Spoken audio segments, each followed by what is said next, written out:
ദൈവനാമത്തിന് മഹത്വം ഉണ്ടാകട്ടെ. ആദ്യമായി ഈ അമ്മയുടെ പരിശുദ്ധമായ അൾത്താരെ വന്ന് സാക്ഷ്യം പറയാൻ എന്നെ അനുഗ്രഹിച്ച അമ്മയ്ക്കും ഈശോയ്ക്കും തിരുവമാനും 1000 നന്ദി പറയുന്നു. എൻ്റെ പേര് ഗിരിജാകുമാരി. ഞാൻ കൊല്ലം ജില്ലയിൽ മൈനാഗപ്പള്ളിയിൽ നിന്നും വരുന്നു. ഇതെൻ്റെ മകൻ ആരോമൽ.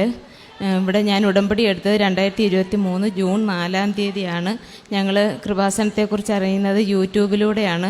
2022 മുതൽക്ക് ഞങ്ങൾ യൂട്യൂബിലൂടെ അറിയുകയും അമ്മയോട് ഞങ്ങൾ പ്രാർത്ഥിക്കുകയും ചെയ്യുമായിരുന്നു. ഞങ്ങൾ വർഷങ്ങളായിട്ട് തന്നെ ഈശോയും മാതാവിലും വിശ്വാസമുള്ളവരുമായിരുന്നു. അങ്ങനെ ജപമാലയിലൊക്കെ ഞങ്ങൾ പ്രാർത്ഥിച്ച് അയക്കുമായിരുന്നു ആരോമലിൻ്റെ ഒരു ജോലി കിട്ടാൻ വേണ്ടിയിട്ട്. ഷിപ്പിൽ ആരോമൽ ഫെബ്രുവരിയിൽ കോഴ്സ് കഴിഞ്ഞ് ഇറങ്ങി മർച്ചൻ്റ് നേവി കോഴ്സ് പഠിച്ചിറങ്ങി മാർച്ച് 26-ാം തീയതി ആരോമൽ എൻ്റെ മോളും കൂടി കൃപാസനത്തിൽ വന്ന് അമ്മയോടും ഈശോയോടും ഒരു ജോലിക്ക് വേണ്ടിയിട്ട് പ്രാർത്ഥിക്കുകയും ചെയ്തു. അതിൻ്റെ ഫലമായിട്ട് ഏപ്രിൽ 25-ാം തീയതി ആരോമലും അവനോടൊപ്പം പഠിച്ച ശിവദത്തും കൂടി മലേഷ്യയിൽ അവന് ഷിപ്പ് ജോലിക്ക് കയറാനും സാധിച്ചു. അമ്മയ്ക്കും ഈശോയ്ക്കും തിരുവമാനും 1000 നന്ദി പറയുന്നു. ജോലി ലഭിച്ചെങ്കിലും ഞങ്ങൾക്ക് കുറേ വിഷമങ്ങളും പ്രയാസങ്ങളും ഒക്കെ ആയിരുന്നു ആരോമലിന് അന്ന് നേരിട്ടത്. അത് അങ്ങനെയൊക്കെ തന്നത് ഞങ്ങൾക്ക് അമ്മയോടും ഈശോയോടും ഞങ്ങൾ ഒരുപാട് അടുക്കാൻ വേണ്ടിയിട്ടാണ്.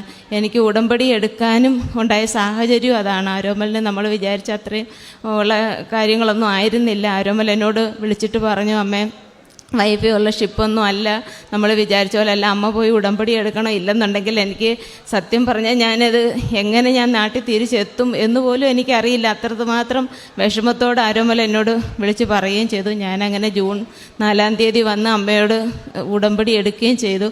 ഉടമ്പടി എടുക്കുകയും ചെയ്തു. ആരോമലിന് പിന്നീട് അങ്ങോട്ട് കുറേയേറെ വിഷമങ്ങളൊക്കെ ആണെങ്കിലും പിന്നീട് അതെല്ലാം അങ്ങ് മാറി. ആരോമലിന് ഷിപ്പിൽ വെച്ചിട്ട് ഒരു പൊള്ളലുണ്ടായിരുന്നു. പൊള്ളലുണ്ടായതെന്ന് വെച്ച് കഴിഞ്ഞാൽ അവൻ്റെ നെറ്റിയുടെ ഇടതുവശത്ത് പുരുകത്തോട് ചേർന്ന ഭാഗത്തായിരുന്നു പൊള്ളൽ. അത് ആരോമലിന് അവൻ്റെ കഴുത്തിലൊരു ഇവിടുത്തെ കാശുരൂപം ഉണ്ടായിരുന്നു. അവൻ്റെ കയ്യിലൊരു പത്രമേ ഉള്ളായിരുന്നു. അങ്ങനെ ഞങ്ങളോട് വിളിച്ച് പറയും, ഞാൻ ഉടമ്പടി തൈലം രാവിലെയും വൈകിട്ടും വിശ്വാസപ്രമാണം ചൊല്ലി ഞാനാണ് എൻ്റെ നെറ്റിയിൽ കുരിശ് വരച്ച് അമ്മയോടും ഈശോയോടും ഞാൻ പ്രാർത്ഥിച്ചു. അതിൻ്റെ ഫലമായിട്ട് 5 ദിവസം കഴിഞ്ഞപ്പോൾ തന്നെ അവൻ്റെ പൊള്ളൽ ഉണങ്ങാൻ തുടങ്ങി. അവിടെ ഷിപ്പിലുള്ളവർക്ക് തന്നെ അങ്ങ് അതിശയമായി, അല്ല ഇത് ഉണങ്ങാൻ തുടങ്ങിയല്ലോ എന്ന് തുടങ്ങി. അവന് ഒരാഴ്ച കഴിഞ്ഞപ്പോഴത്തേക്ക് തന്നെ അതിനൊരു അടയാളം പോലും അവൻ്റെ നെറ്റിയിലുണ്ട് ഇല്ല. അതേസമയം ബോയിലർ സ്യൂട്ടിൻ്റെ പുറത്ത് കാലിൻ്റെ തുടഭാഗത്തും അതിൻ്റെ 4-ൽ1 അംശം അവൻ്റെ കാലിൽ വീണതാണെങ്കിൽ ആ പൊള്ളൻ്റെ പാട് ഇപ്പോഴും ആരോമലിൻ്റെ കാലിലുണ്ട്. വലിയൊരു അപകടത്തിൽ നിന്ന് അത് കണ്ണിലേക്കൊക്കെ വീണ് കഴിഞ്ഞെങ്കിൽ ഞങ്ങളുടെ ജീവിതം തന്നെ പോയേനെ. അത്രയേറെ അനുഗ്രഹം ഞങ്ങൾക്ക് വലിയൊരു അപകടത്തിൽ നിന്ന് രക്ഷിച്ച അമ്മയ്ക്കും ഈശോയ്ക്കും തിരുവമാനും 1000 നന്ദി പറയുന്നു. പിന്നീട് ഞങ്ങൾക്കുണ്ടായ ഒരനുഭവം എന്ന് വെച്ച് കഴിഞ്ഞാൽ ആരോമലിന് 28 ദിവസം വരെ ഞങ്ങളെ വിളിച്ച് ആരോമലിൻ്റെ ഒരു അറിവും ഞങ്ങൾക്കില്ലായിരുന്നു.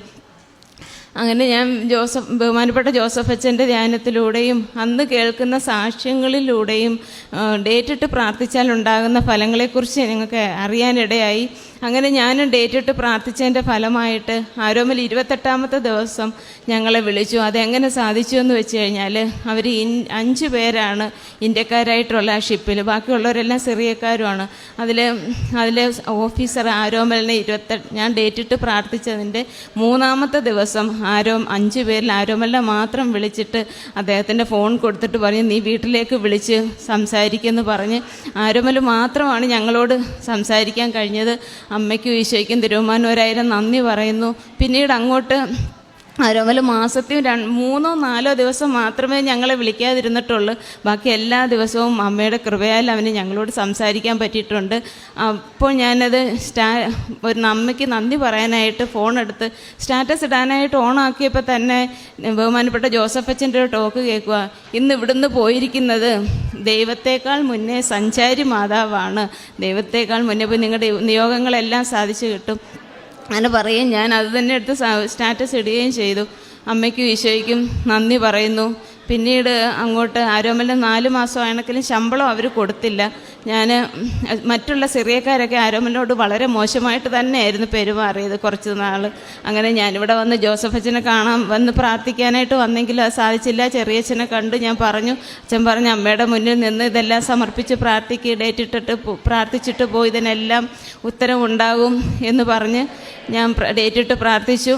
5-ാമത്തെ ദിവസം അവന് മൊത്തം ശമ്പളവും അവൻ്റെ കയ്യിൽ കിട്ടി. പിന്നീട് അങ്ങോട്ട് അവരുടെ എങ്ങനെ ഓട്ടോമാറ്റിക്കലി അവരെല്ലാവരും നല്ല രീതിയിൽ ആരോമലിനോട് പെരുമാറാനും തുടങ്ങി. പിന്നീട് ഞങ്ങൾക്കുണ്ടായ ഒരു അനുഭവം എന്ന് വെച്ച് കഴിഞ്ഞാൽ, എൻ്റെ ഹസ്ബൻഡിന് സ്ട്രോക്ക് 4 വർഷമായിട്ട് സ്ട്രോക്ക് വന്നിട്ട് പൂർണ്ണമായിട്ടും അങ്ങോട്ട് ഭേദമായിട്ടില്ല. നമ്മളുടെ സഹായം ഉണ്ടെങ്കിൽ മാത്രമേ അദ്ദേഹത്തിന് ബാത്റൂമിലൊക്കെ പോകാനൊക്കത്തുള്ളൂ. ഇവിടെ ഞങ്ങൾ ഉടമ്പടി എടുത്ത് ഞങ്ങൾ തൈലം എന്നും ഉപയോഗിച്ചതിൻ്റെ ഫലമായിട്ട് ഒരു ആശുപത്രി കൊണ്ടുപോയി അഡ്മിറ്റ് ആക്കലൊക്കെ അങ്ങ് കഴിഞ്ഞു. അന്നത്തേതിലൊക്കെ ഒരുപാട് ഭേദമുണ്ട്. ഒരു ദിവസം ഞങ്ങൾ വീട്ടിൽ ആളില്ലാതിരുന്നപ്പോൾ ചേട്ടനൊന്ന് മറിഞ്ഞു വീണതായിരുന്നു. തനിയെ എഴുന്നേറ്റ് അടുത്ത റൂമിലേക്ക് തന്നെ വരികയും ചെയ്തു. ആ കതവ് പൂട്ടിയിരിക്കുമായിരുന്നു. അങ്ങനെ വന്ന് നോക്കി. പിന്നെ ചേട്ടനെ കട്ടിലേക്ക് എടുത്തി. അന്നേരം വീണതായിട്ടൊന്നും പറഞ്ഞില്ല. ചേട്ടന് പിന്നീട് വായ അനക്കാനോ സംസാരിക്കാനോ ആഹാരം കഴിക്കാനോ പറ്റാത്ത വിധം വേദനയും നീരും ചുമപ്പും എല്ലാമായി ആൾ തന്നെ ഒരു മാറ്റം പോലെ. അന്നേരമാണ് പറഞ്ഞത് ഞാൻ അവിടെ മറിഞ്ഞു വീണതെന്ന്. അങ്ങനെ ഞങ്ങൾ അപ്പോൾ തന്നെ ഉടമ്പടി തൈലം വിശ്വാസ പ്രമാണം ചൊല്ലി കുരിശ് വരയ്ക്കുകയും ഉടമ്പടി ഉപ്പ് കഴിക്കാൻ കൊടുക്കുകയും ചെയ്തു. അപ്പോൾ തന്നെ പിറ്റേ ദിവസം തന്നെ രാവിലെ ഹോസ്പിറ്റലിൽ കൊണ്ടുപോയി. ഡോക്ടർ സ്കാനിങ്ങിനെ കുറിച്ച് സ്കാൻ ചെയ്ത റിപ്പോർട്ട് കണ്ടപ്പോൾ ഡോക്ടർക്ക് തന്നെ അത്ഭുതം. ഇത്രയും വേദനയും സംസാരിക്കാൻ പോലും പറ്റാത്തുള്ള ആളിന് വീണേൻ്റേതായിട്ടുള്ള യാതൊരു കുഴപ്പങ്ങളും ഇല്ല. അതിന് മുന്നേ ഉണ്ടായ പ്രശ്നങ്ങളൊക്കെ ഇത്തിരി ഉണ്ട്. കാരണം അദ്ദേഹത്തിന് 2009 വാൽവ് മാറ്റിവെച്ച് ശസ്ത്രക്രിയ ചെയ്ത ഒരാളാണ്. അതുകൊണ്ടങ്ങോട്ട് മൊത്തം പൂർണ്ണമായിട്ടും ഭേദമായിട്ടില്ല അദ്ദേഹത്തിന് വന്ന അസുഖങ്ങൾ. അങ്ങനെ ഞങ്ങൾ ഡോക്ടറോട് പറഞ്ഞു, ഇത് ദൈവത്തിൻ്റെ കാരുണ്യം കൊണ്ട് മാത്രമാണ്, ഞങ്ങൾ ഉറച്ചു വിശ്വസിക്കുന്നു. അപ്പോൾ അമ്മയും ഈശോയും ഇടപെട്ട് ചേട്ടനെ തനിയെ എങ്ങനെ കൈകുത്തി എഴുന്നേറ്റെന്നൊന്നും നമുക്ക് പറയാൻ വയ്യ. എണീറ്റ് കസേരയിലെത്തിയതാണ്. അങ്ങനെ വലിയൊരു അപകടത്തിൽ നിന്ന് ഞങ്ങൾ രക്ഷിച്ചു. ഇല്ലെന്നുണ്ടെങ്കിൽ ഞാനും മോളും മാത്രമേ വീട്ടിലുള്ളൂ. വലിയൊരു ഹോസ്പിറ്റലിൽ പോക്കൊക്കെ ആയാലും സാമ്പത്തികം കൊണ്ടായാലും എല്ലാം ഞങ്ങൾ ഒരുപാട് വിഷമിച്ചേനെ.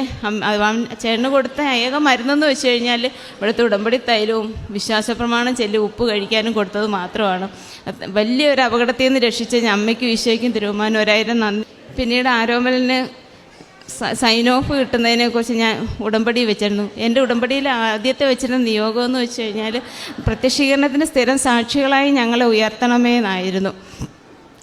ആരോമലിന് ആശുപത്രിനും കൂടി സൈൻ ഓഫ് കിട്ടാൻ വേണ്ടിയിട്ട് ഞാൻ ആദ്യമേ തന്നെ ഉടമ്പടി വെച്ചിരുന്നു. ജനുവരിയിൽ ആരോമലിന് ഒരു പ്രതീക്ഷയും ഇല്ലായിരുന്നു ജനുവരി കിട്ടുമെന്നുള്ളത്. ഡിസംബറിലൊക്കെ ആരോമൽ പറഞ്ഞത് കിട്ടത്തില്ലമ്മേ, ഞങ്ങൾക്ക് 2 പേർക്ക് മാത്രമേ ഉള്ളൂ സൈൻ ഓഫ് എഴുതി വരാഞ്ഞതെന്ന് പറഞ്ഞു. അങ്ങനെ പിന്നെ ഞാൻ പ്രാർത്ഥിച്ചപ്പം എനിക്കൊരു 8 എന്നുള്ളൊരു തീയതി എൻ്റെ മനസ്സിൽ വരികയും ചെയ്തു. ഞാൻ പറഞ്ഞു, ഇല്ല മോനെ, എത്രയോ സാക്ഷ്യങ്ങളാണ് നമ്മൾ കേൾക്കുന്നത്. എനിക്ക് എപ്പോൾ ഇവനെക്കുറിച്ചുള്ള വിഷമങ്ങൾ എന്തെങ്കിലും കേൾക്കിയാലും ആരുടെയെങ്കിലും സാക്ഷ്യങ്ങൾ എന്നെ തണുപ്പേകാനായിട്ടുള്ള ഉടമ്പടി ആരുടെയെങ്കിലും സാക്ഷ്യങ്ങളായിരിക്കും എനിക്ക് അന്ന് മൊബൈലിലൂടെ കാണാൻ കഴിയുന്നത്.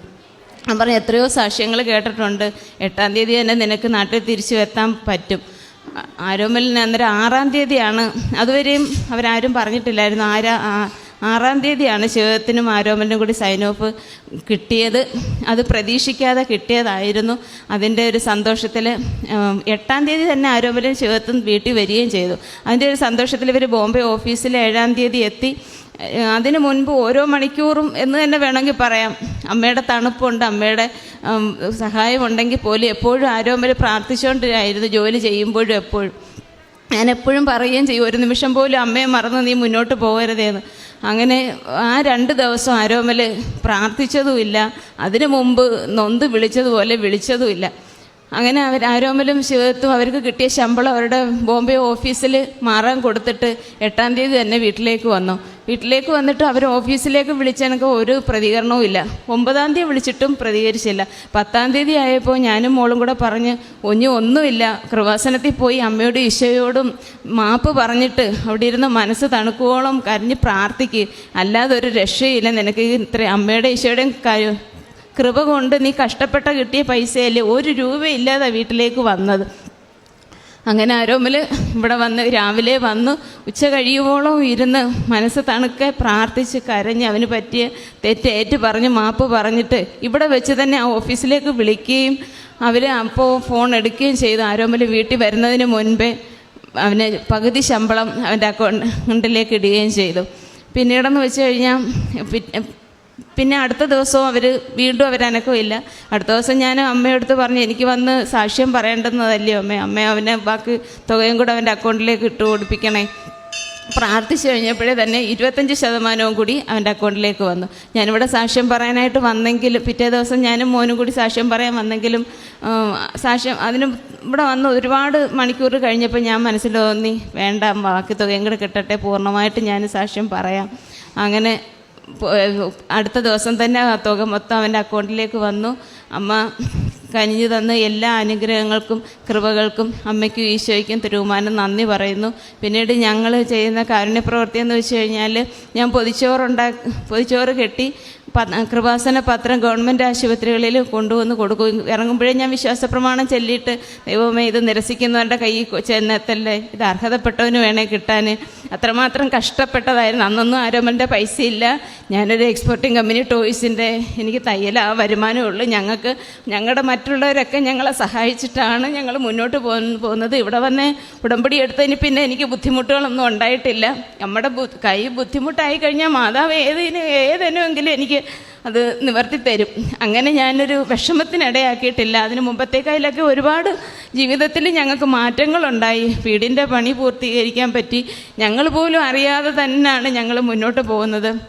അങ്ങനെ ഞങ്ങളുടെ മാറ്റത്തിലൂടെ, അമ്മയുടെ ഈശോയുടെയും അനുഗ്രഹത്തിലൂടെ ഞങ്ങൾക്കുണ്ടായ മാറ്റത്തിലൂടെ എൻ്റെ ഏറ്റവും അടുത്ത 2 ബന്ധുക്കൾ, അവരൊക്കെ അമ്പലമെന്നും പറഞ്ഞിട്ടുള്ള ആളുകളായിരുന്നു. അവരൊക്കെ വന്നത് തന്നെ ഞങ്ങൾക്ക് അത്ഭുതം. അങ്ങനെ അവരുടെ ഇവിടെ വന്ന് ഉടമ്പടി എടുത്തു. ഞാൻ വർക്ക് ചെയ്യുന്നിടത്തുനിന്ന് അവരെ കൊണ്ടുവന്ന് അവരും ഉടമ്പടി എടുത്ത് അവരുടെ എല്ലാ നിയോഗങ്ങളും അമ്മ സാധിച്ചു കൊടുക്കണമേ എന്ന് ഞാൻ പ്രാർത്ഥിക്കുന്നു. അങ്ങനെ പത്രം ഞാൻ ജോലി ചെയ്യുന്നിടത്തും കൊടുക്കും, ബസ്സിൽ കൊടുക്കും, ഗവൺമെൻറ് ആശുപത്രികളിൽ കൊടുക്കും. പിന്നെ മറ്റ് സഹായമായിട്ടൊന്നും ആരോമൽ വരുന്നതിന് മുമ്പ് എൻ്റെ ഈ കുഞ്ഞു തുകകളൊക്കെ ഉള്ളായിരുന്നു. ഞാൻ അങ്ങനെ എന്നാൽ കഴിയുന്നത് ഞാൻ കൊടുത്തിട്ടുണ്ട്. പിന്നെ ആരോമൽ വന്നതിന് ശേഷം ക്യാൻസർ രോഗികൾക്കൊക്കെ കൊടുത്ത് ഇനിയും പോകെ ഞങ്ങൾ അങ്ങനെ കഴിഞ്ഞ് മുന്നോട്ട് വന്നവരെ ഞങ്ങൾ ഇനിയും ചെയ്യും. ഇത്രയേറെ അനുഗ്രഹങ്ങൾ തന്ന അമ്മയ്ക്കും ഈശോയ്ക്കും തിരുമാനും 1000 നന്ദി പറയുന്നു.